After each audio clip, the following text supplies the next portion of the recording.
MST CETचा form भरायचा बाकी आहे, चिंता करू नका. CET सेलने स्पेशल एक्सटेन्शन दिले. यामध्ये सर्व विद्यार्थी PCM आणि PCB ग्रुपचा ज्यांचा फॉर्म भरायचा राहिलाय ते परत फॉर्म भरू शकतात. तर तुम्ही जर तुमचा पण फॉर्म भरायचा बाकी असेल तर 19 मार्च आणि 20 मार्च या दोनच दिवशी तुम्ही फॉर्म भरू शकतात. आणि याच्यासाठी तुम्हाला ॲडिशनल लेट फी चार्ज पे करावा लागणार आहे. तो ॲडिशनल लेट फी चार्ज हा 500 रुपये तुमचा राहणार आहे. आणि ज्या विद्यार्थ्यांनी CETचा फॉर्म भरलाय त्यांची फर्स्ट अटेम्प्टची एक्झाम ही 11 एप्रिल ते 26 एप्रिल या दरम्यान होणार आहे.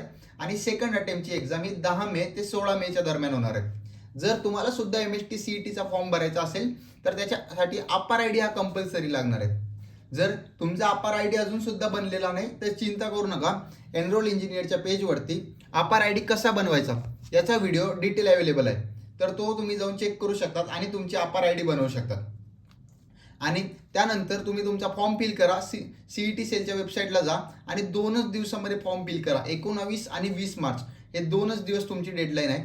आणि अशाच नवनवीन अपडेटसाठी एनरोल इंजिनियरच्या यूट्यूब चॅनलला तुम्ही सबस्क्राईब करा आणि आमच्या डिस्क्रिप्शनमध्ये दिलेल्या व्हॉट्सअप ग्रुपला तुम्ही नक्की जॉईन करा, जेणेकरून हे जे अपडेट्स आहेत तुम्हाला लवकरात लवकर मिळतील.